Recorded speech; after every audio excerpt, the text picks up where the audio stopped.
Right, hello there. My name is Paul. I'm also called Mr. Cuddy2977, and I'm also known as Knickknack. I'm the man behind the blog Knickknack's Old Peculiar, where there's a lot of quizzes, and I'm also the man behind the Mr. Cuddy2977 channel, where there's A, a lot of quizzes, B, some silly jokes, C, a lot of introductions, and B, or possibly D, there's a hell of a lot of film and TV reviews. This video that you're going to be watching today is a review of episode 3 of For All Mankind's 5th season. That episode is called Home.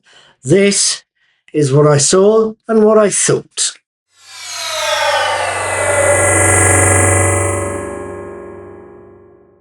Episode 3, Home, opens in darkness as we're caught up in a flashback being had by Ed Baldwin, Joel Kinnaman, to his time in the Korean War when he and his co-pilot were shot down over what's now North Korea.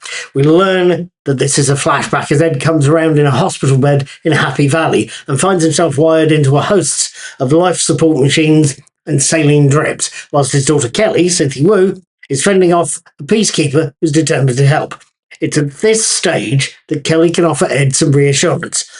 Her father has managed to get Lee Jong-gil to safety at the ISN base, but that leaves them still with one thing and one thing only that they disagree about. Kelly wants to step away from the planned mission to Titan. Ed, as stubborn as only the dying can be, wants to make sure she goes. Back on Earth, a leader, Coral Pena, is having a crisis.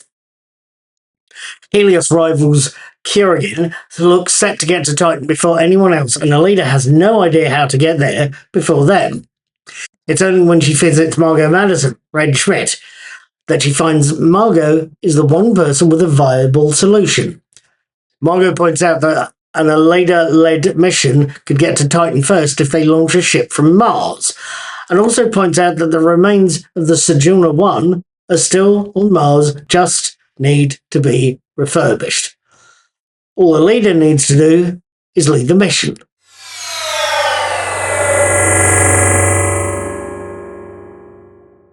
So, what did I make of this third episode of For All Mankind of Home? What did I see and think thereof? It's got to be said, I saw an episode that reminded me of some episodes of Star Trek The Next Generation. In other words, I saw an episode that had at least 2 story threads running through it. Let's try and address those, shall we? One thread follows Celia, the peacekeeper, who is convinced the peacekeepers are after the wrong murder suspect, and that his staying in the ISN base is very wise. A second thread sees Ed persuading his daughter Kelly that going to Titan alongside Aleida Rosales is the right thing to do, the modern version of a trip that he and others took to the moon. That second thread is heavily entwined with a third. Ed's reconciling with his daughter and his grandson as he lay dying in Happy Valley's medical bay. His eventual death is both a highlight of the episode and the climax of the thing, and quite frankly, one of the saddest points of the series.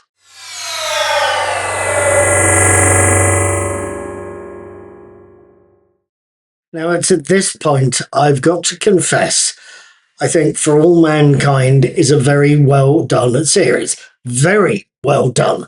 But it's one that's always seemed to me to concentrate on political drama rather than the human stories. Who's going to win this bit of the space race rather than who's falling in love with who? Who's leading the revolution rather than who's taking the kids to school? Who is signing the paperwork rather than who's falling in love with who? Does it occasionally, but it's not the show's main focus. The show's main focus is the big stories, not necessarily the small human stories. At least it's the big stuff that catches my eye. Home, yes, it covers the big stuff, the flight to Titan, a murder hunt turned diplomatic incident, but yes, it also covers the death of Ed Baldwin, one of For All Mankind's longest running characters. And I think I have a confession, possibly. I think I don't know that I've got the words to tell you about the character's death, of how in his final moments he's comforted by visions of his old friend Gordo Stevens, Michael Dornan, or his late wife Karen, Chantal Van Zanten, and his doomed son Shane, or how, stupidly, I felt the urge to salute the death of a fictional character who's been one of For All Mankind's long-term heroes. Yes, I will be honest, I felt the urge to salute. But yes, Ed Baldwin's death is quite frankly deeply, deeply, deeply affecting. I will probably say this again, but I know of very little like it.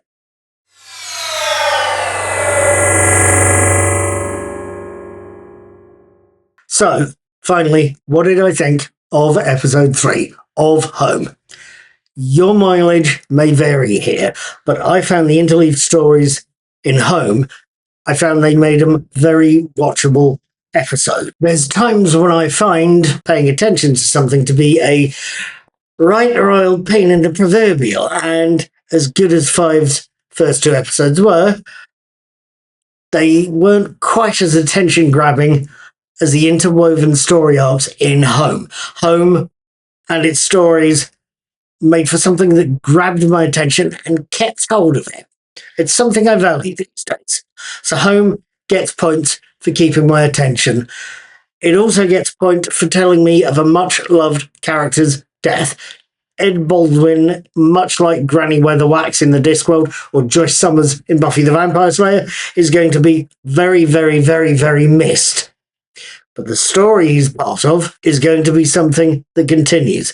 It's the saddest episode thus far, but it only makes me look forward to the next episode to see how they do without this towering figure.